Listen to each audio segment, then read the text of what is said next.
By 8:15, the city already smelled like rain and roast coffee. The glass panes of our 32nd floor conference room breathed silver fog into the skyline, and a low, steady drizzle feathered the windows until the buildings across the avenue looked like they were sketched in pencil and then smudged with a thumb. I stood at the end of the mahogany table, straightening place cards that no one but me noticed, listening to the quiet machinery of the office before it woke. Printers warming their belts, elevator cables sighing somewhere out of sight, the faint jazz loop the facilities team left on overnight. I watched my reflection hover in the glass. Tired, composed, a woman who knew where every file lived on the shared drive and where every body was buried in the firm's history. That morning I didn't look like anyone who'd be singled out in a room. I looked like what I was. Director of projects at Kelton and Reed, a design and build firm that cut its teeth on luxury condos and now wanted a slice of civic contracts. The hospital wing, the library expansion, the performance center with a lobby of light. On the table, the printouts waited, bids, schedules, budget contingencies annotated in my narrow handwriting. A row of white cups sat beside a silver carafe steaming gently, a tiny private weather system. On the corner of my folder, I'd written in ballpoint, "Remember to breathe." It looked embarrassingly earnest. I flipped the cover closed before anyone else could see. The executive team trickled in with the usual choreography of self-importance. Blair from legal all in black as if mourning a perpetual widowhood. Sanjay the CFO with the calm of a chess player and the eyes of a hawk. Lauren from business development, cologne forward, smile perfectly rehearsed to imply they had shared secrets. Their laughter rose and fell like a tide, and then flattened into silence as chairs scraped and calendars opened. We were waiting for him. His name had moved through the office the way a rumor does, first as a whisper, then as a certainty. Elliot Hale the new senior vice president brought in to steady the ship and win the city contracts we've been circling for years. Widely read, widely connected, widely impossible to please, according to those who claim to know. I had seen a photo from a trade magazine, navy suit, cut like a promise, hair threaded with gray. The kind of presence that made a room neaten itself without a word. I had made a note, tempers, standards, and pretended I wasn't curious. By 8:29, the rain shifted to a heavier beat against the glass. At 8:32, once I'd begun my opening, a crisp sentence about timelines and the RFP, he arrived. He didn't enter so much as appear, the door opening on a wash of hallway chatter and shutting again to trap him in our atmosphere. Late, unapologetic, like the storm had sent him. He carried a pocket of cooler air with him, the scent of rain and clean wool, and something that belonged to him alone. Almost a mineral note, like the smell of wet stone after lightning. He didn't scan the room. He didn't need to.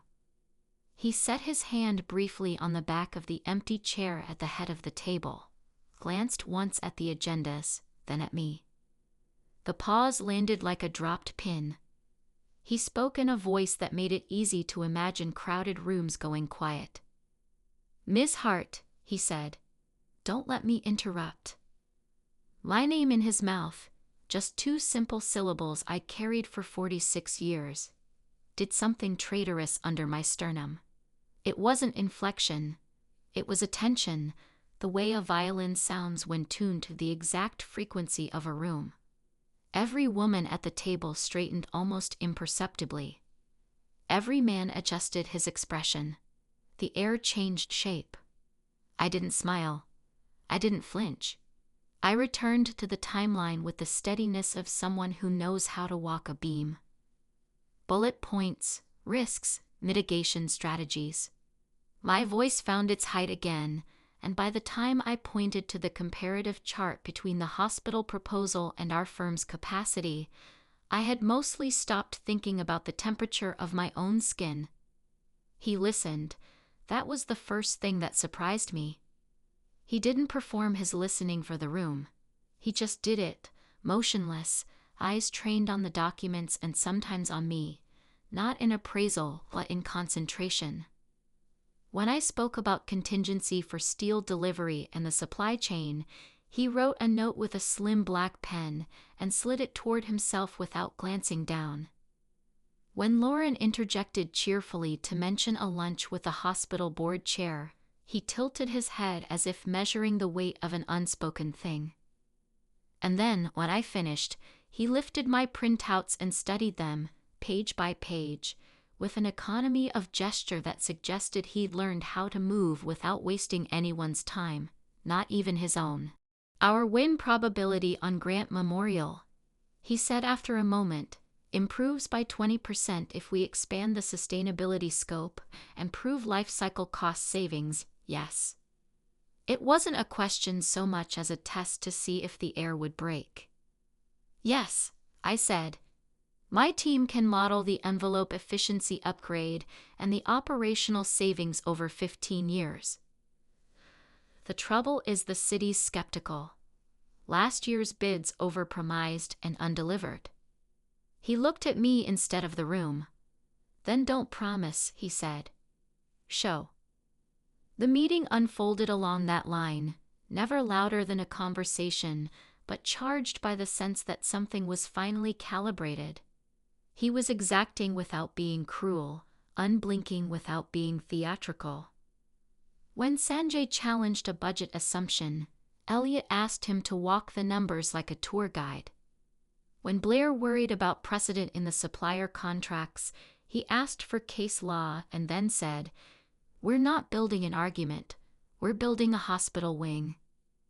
At the end, he closed his folder with a click of precision. "Thank you," he said, and there was no asterisk in it, no shade. "Ms. Hart, stay a moment." The door shut behind the others like a soft drum. The jazz outside the glass wall played a slow chord, familiar enough to feel like memory. Elliot stood a few steps away, the city's gray watercolor behind him. "That was clear work," he said. "The clarity is why we'll have a chance." "I prefer chance isn't part of it," I said. "I prefer maps." One corner of his mouth moved, something like a nearly private smile. "So do I." He set his pen down, aligned it with a spine. "You've been carrying this place on your back for a while." It wasn't flattery, not from the way he said it. It was a diagnosis, precise and a little invasive. "I've been here long enough to lift what I can," I said, keeping the edge from my voice. "I care about the work." "I can tell," he said, and then, almost gently, "You also care too much about being believed." Heat tried to rise in my cheeks. I let it burn through and out. "If I don't make the case," I said, "others will write a thinner one." He nodded once. "Fair. But there's a point beyond which explanation becomes apology. You don't owe this industry an apology." He knew my name before he walked in. Maybe he'd read my personnel file. Maybe the city had mentioned me. I'd done enough presentations to enough committees to be a footnote in someone's report. Still, the way he stood there, attending to the invisible weights on my shoulders, felt like a hand latched briefly at my elbow as I navigated an icy curb. "Thank you," I said. "I didn't add for seeing me. I didn't say for saying my name like that." He picked up the hospital RFP again. "We'll travel next week," he said. "You, me, and whoever you need. I don't like surprises, but I do like quiet revolutions. Quiet we can do." I took the folder. "Revolution depends on purchasing." He laughed, a low sound like a door opening into a warm room. "I'll bring them around. Send me your proposed team by end of day. When I left, the corridor smelled like coffee and copier toner and the iris perfume our receptionist favored. The office hummed itself toward noon. In my chest, some old machine I hadn't realized was still running paused to listen to itself. By the time the travel request landed in my inbox, the office had rewritten the morning into gossip. That's what offices do with a lack of information. They embroider. In the break room, I passed two of the younger analysts murmuring about how the new SEG had looked at me like he'd already memorized her font preferences. In the women's room, a pair of pumps under a stall exchanged intel about Elliot's alma mater and rumored divorce. At my desk, I kept my posture as easy as a cat sunning itself and assigned tasks with my usual methodical warmth. Anyone watching closely enough would have noticed I touched my coffee mug a few more times than was necessary. A small, useless gravity to anchor my fingers. I sent the team list by 3:12 p.m. Myself.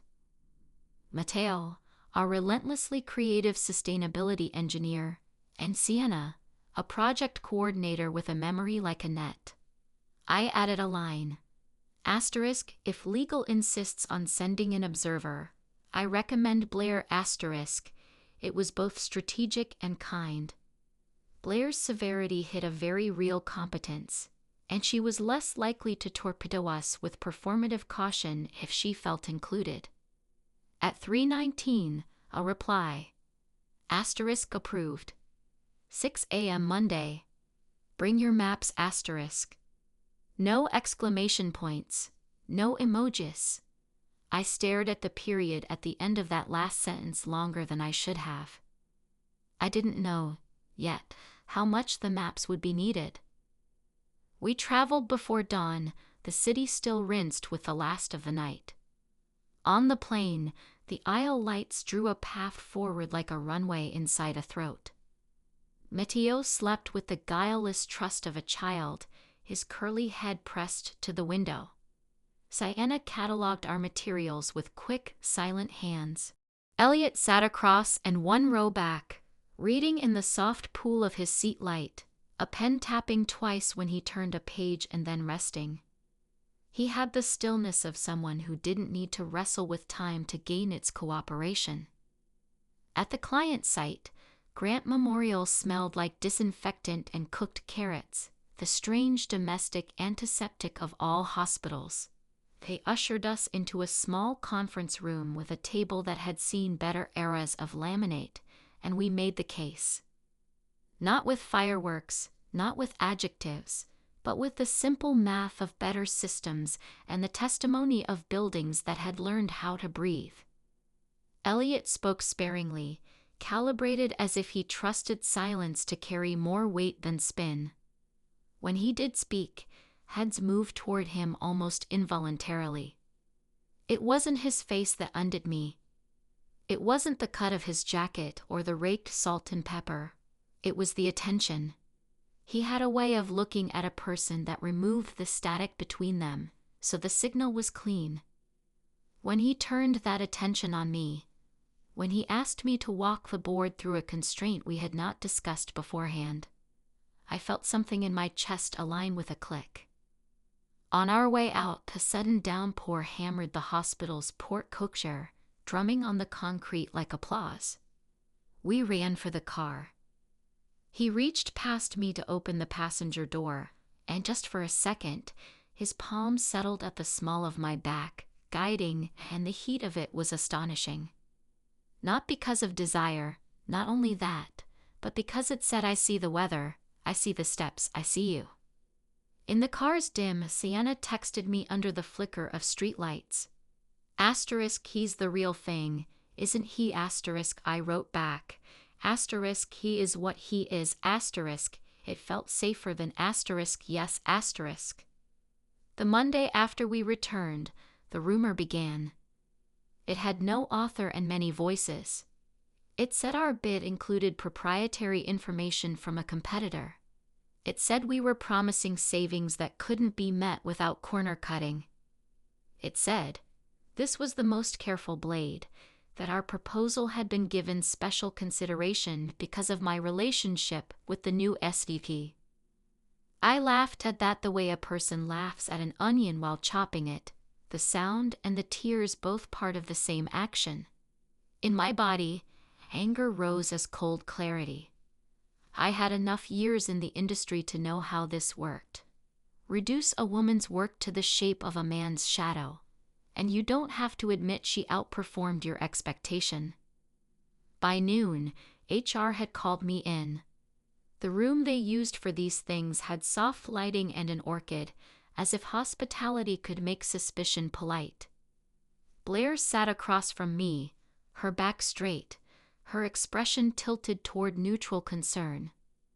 Beside her, a manager from HR smiled with her lips pressed tight, the way you smile at someone who might cry. "We have to ask," Blair said. "It's absurd, but we have to. There's chatter about you and Mr. Hale. I know your work. I'd happily stand in front of a firing squad attesting to your integrity. But the bidders on the hospital contract have filed a formal complaint with the city that our proposal contains information that could only have come from internal sources at their firm." I felt the earth tilt under my chair. "That's impossible," I said, and then corrected myself. "That's false." "We agree," Blair said. "But we need to understand how they think they can make it stick." She paused. "Have you noticed anything unusual? Any missing files? Any conversations that felt off?" I thought of the shared drive and the dozens of hands that touched it. I thought of all the times someone had leaned against my desk and said, in that genial office way, "So what are we thinking for Grant?" I thought of the afternoon the week before when I returned from a meeting to find my office door ajar and my screensaver fanning waves of light, and I dismissed it because I believed in small accidents. "I'll look," I said. "I'll retrace." When I left HR, the hallway seemed longer than usual, as if the building had stretched. As I stepped into the elevator, a hand came between the doors, long-fingered, rain-scared knuckles. Elliot slipped inside, the doors closing on the brief hush after interruption. He didn't press a button. He must have known I was going down. "They spoke to you." "Of course they did," I said. "Rumors make them feel like they're managing risk." "Are you all right?" I wanted to be the version of myself who answered with humor. I wanted to say something like, "I've been all right through wars larger than this asterisk," but the truth sat too heavy in my throat. I looked at the numbers blinking above the door, -26, 25, 24, descending toward the lobby like an inevitable decision. "I'm angry," I said, "and I'm tired of having my work mistaken for a social strategy." He didn't tell me to ignore it. He didn't offer the empty tray of "it'll blow over." Instead, he turned to face me fully, the elevator humming around us like a machine large enough to swallow a city. "I know what you carry," he said. "I know where the arrows are. I won't let you stand in front of them alone." It wasn't a flourish. It was a policy statement. There was a silence then that felt like a doorway dark with rain. I could have stepped through it. I could have said something that would have changed the angle of our orbit forever. And then the elevator stopped. The doors slid open on the lobby with its polished stone and winter coats and the fresh bite of outside air, and the moment folded itself away like a letter we'd chosen not to send. I returned to my office and did what I do when the ground goes soft. I mapped. I spent hours reconstructing touch points, logins, versions saved, the movement of PDFs from one folder to another like pieces on a chessboard. Sienna sat with me, her notes meticulous as a watch. At 7:13 p.m., when most of the building had gone to sleep, she looked up, her mouth parted as if the air had shifted. "Look at this," she said, pointing to a timestamp on a file history. "That's not you." She was right.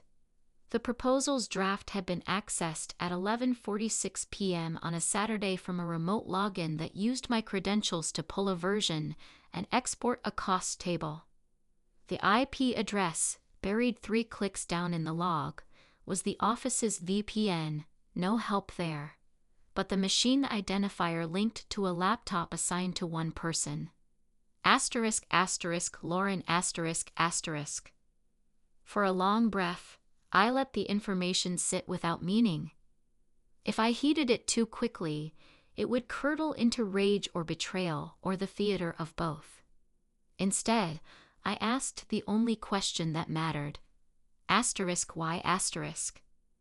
I knew why. The hospital contract would elevate whoever touched it. The person who brought in the bid would stake a claim on the firm's future. If a rival firm could be nudged into accusing us of foul play, the board might balk, the project might be reassigned, and the person waiting at the edge of the pool might be invited to swim. But knowing isn't the same thing as proving. If I marched into Elliot's office and laid the accusation on his desk, I would be no better than rumor. So I asked Sienna to print the logs and to say nothing for 24 hours. Then I put on my coat and walked home in the winter rain, letting the city wash the office off my skin so I could meet sleep like a neutral country. The next morning, Elliot asked me to join him in the small glass room that served as his war table. He stood at the window, hands in his pockets, the skyline like a blank sheet waiting for a first line. "How bad?" he asked without greeting. "Bad enough to tangle us," I said, unrolling the printouts. "Not bad enough to drown us if we're quick." I showed him the logs, the access times, the machine ID. I kept my voice flat, a sheet of water without chop, because drama is a poor substitute for evidence. When I was done, he exhaled, something like relief and something like fury braided together. "You're certain," he said. "Certain enough to risk being wrong," I said. "Which is to say, yes." He nodded slowly, the nod of a man who had spent enough years at this level to learn the difference between a hunch and a case. "We'll handle it," he said. "Quietly. HR will lead. You'll stand back." "I'm the injured party," I said, and heard the steel in my own voice. "I'm not a spectator." He came closer then, not crowding, but near enough that I could see the fine lines at the corners of his eyes, the kind that come from sunlight or laughter or squinting at plans held up to ceilings. The city pressed its cheek to the glass behind him. The air had the fragile stillness of snowfall. "I know," he said. His voice had changed, roughened by restraint. "You're also the one they want to see thrown off balance. Let me carry the uglier piece." I thought of all the times I had carried the uglier piece because there was no one else. I thought of the weight of being a woman in rooms like these, of training myself to make my anger look like competence because competence is what men forgive faster. I thought of the way he had said my name that first morning, not soft, not hard, just accurate. "Okay," I said, and the word cost me less than I expected. "Carry it." He didn't touch me. He didn't need to. The way he looked at me then, steady, with a heat that wasn't heat, a gravity that said *stay standing*, was its own kind of contact. HR called Lauren in. I wasn't in the room. Blair was. The story later came to me in the rhythms of office folklore and the hard edges of official notes.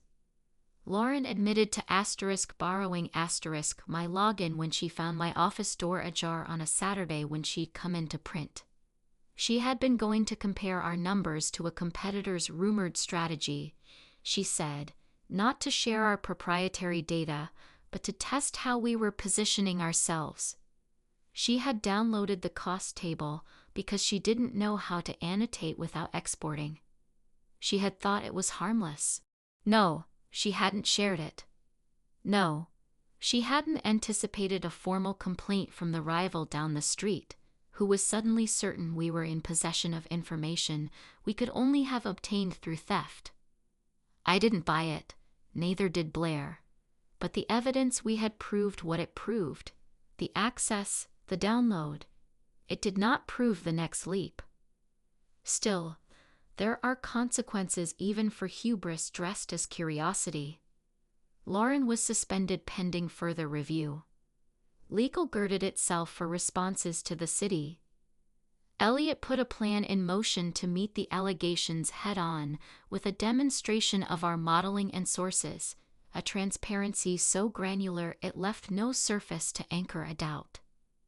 And under all of it, the whisper kept walking through the building with its sly little feet. Asterisk, of course she was protected. Of course she was, asterisk.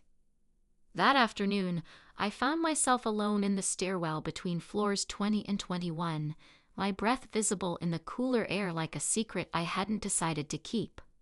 I stood on the landing and listened to the blood in my ears. It sounded like the sea. He found me there. I didn't hear the door. I felt the change in pressure when it opened. He stepped onto the landing and stopped a polite distance away. The stairwell's concrete walls made intimacy of any sound. "I'm sorry," he said. "You didn't do it," I said. "I'm sorry you have to bleed to prove you're not bleeding." That pulled a laugh from me I hadn't expected. One that tasted like salt. "That's accurate," I said.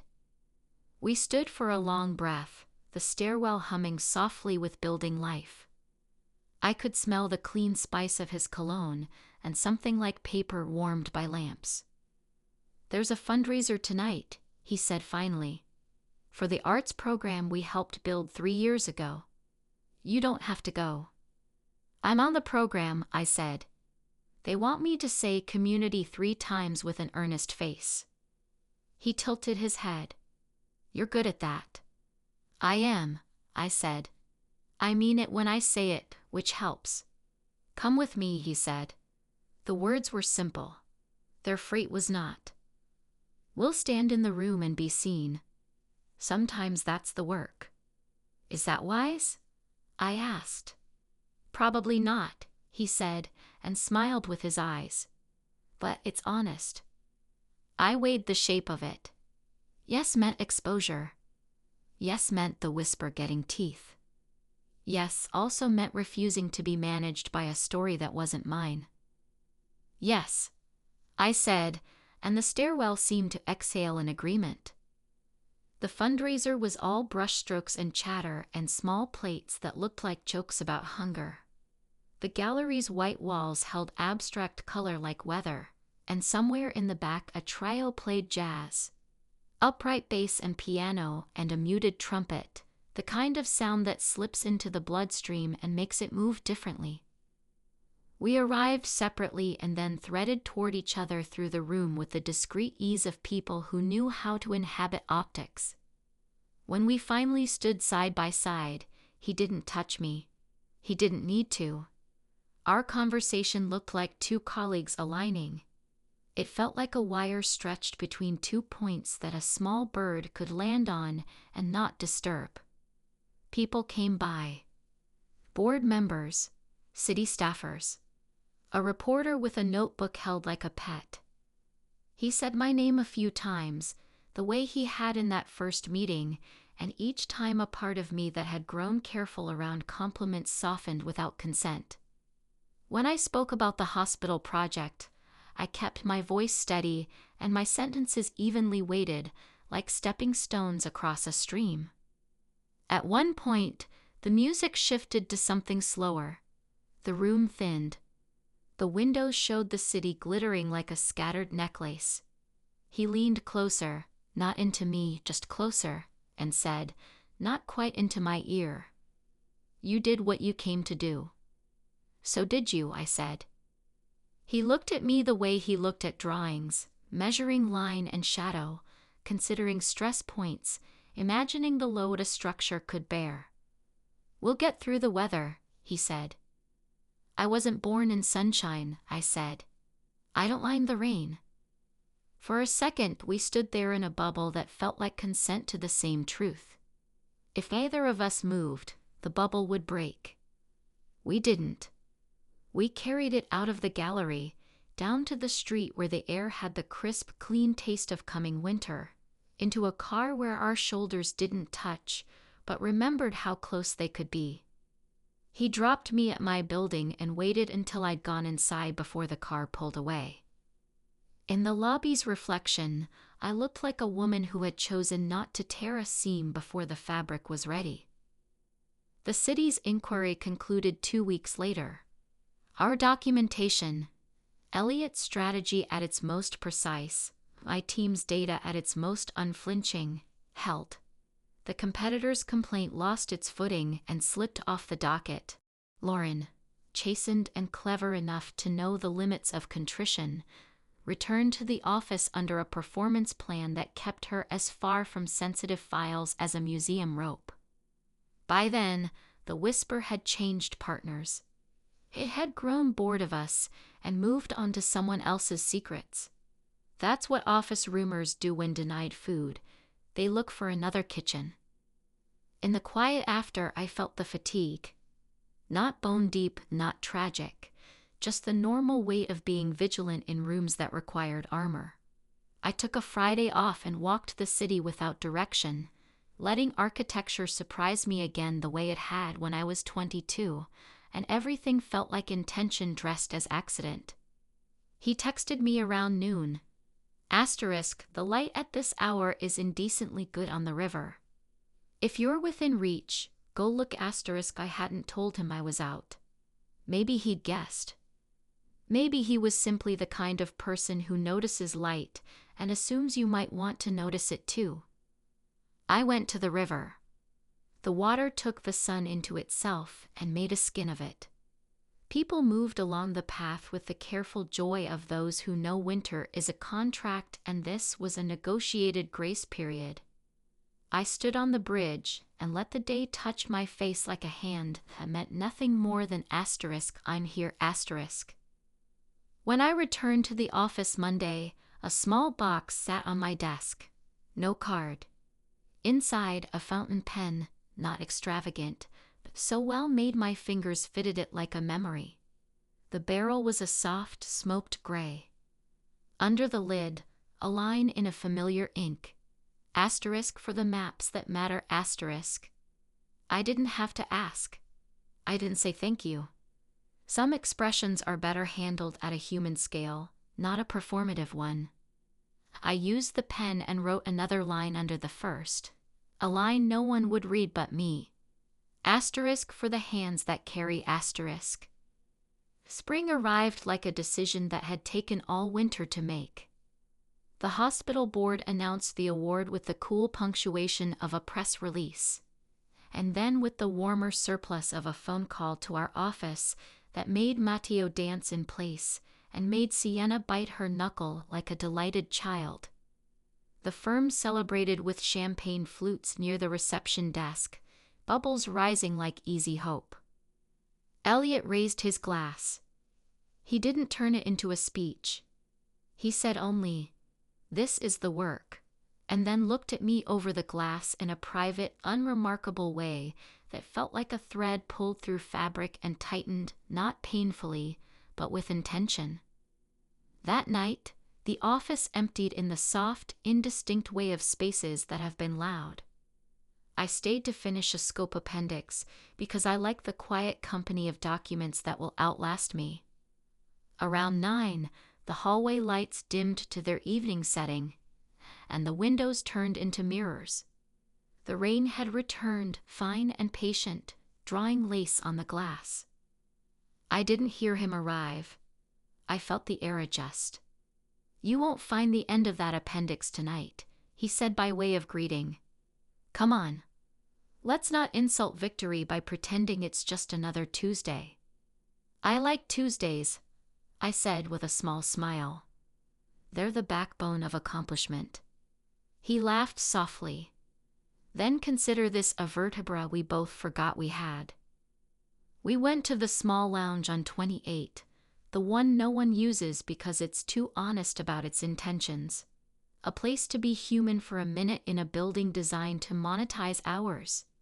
He poured 2 fingers of something that smelled like oak and winter fruit. We sat not close, not far, our shoulders separated by a space smaller than a heartbeat. He was quiet for a long time, the city breathing around us, the elevators humming behind walls like distant machinery. When he spoke, his voice had the quality it gets when he's walking a rare unread map. "I was married," he said. "You already know that because HR files are efficient, and people are more efficient at reading them than I am. We were good until we weren't, which is the least useful sentence anyone ever says about what breaks. I built too much of myself inside work, and then tried to carry it home like a gift that didn't fit through the door." I didn't speak. People fill gaps with platitudes when they're uncomfortable. I didn't want to offer him the cheap balm of asterisk, that must have been hard asterisk. I wanted to offer room. "My father died last year," I said finally. Not suddenly. The long, patient leaving. I spent months learning how to be a daughter to someone who no longer remembered he had a daughter. When he finally went, I expected something dramatic to change in me. What happened instead was that I began to treat time like money I could count. That's when the work became heavier and lighter at the same time. He turned his glass slowly, considering. "How heavy is it right now?" he asked. "Lighter than it was when you arrived," I said. "Heavier in the ways that matter." He looked at me then, not as a man looks at a woman he wants, though that was there like a grain of heat in the room. He looked at me as a person looks at another person they have decided to trust with a truth. "I want," he began, and then rearranged the sentence with care. "I am careful with the things that sustain me. That includes this place. That includes you. I don't know whether what I want is a thing the world will make easy." "And if it doesn't?" I asked. "Then we choose between ease and accuracy," he said. "I don't want to be the man who selects ease." The night was a quiet animal beside us, breathing. The rain wrote its illegible poem on the windows. I set my glass down. My hands were steady. "I don't want to build my life around other people's comfort with my choices," I said. "I used to. I don't anymore." He closed his eyes, a small gesture like a man who has touched a live wire and feels himself still intact. When he opened them, he wasn't closer. The distance remained, a professional moat, a thin line of good sense. But there are ways to cross water that don't involve splashing. "Come here," he said, but the words weren't a command. They were an invitation to stand on the same piece of ground for as long as we could without breaking it. I moved. The space between us vanished with the simplicity of a yes. He lifted a hand and touched my cheek like a person learning the contours of a beloved map in the dark. There was nothing frantic in it. There was the warmth of a palm, the steadiness of a man who had decided to invest his name where he stood. We didn't speak. We didn't make promises. We let the night fade around us, leaving only breath and promise.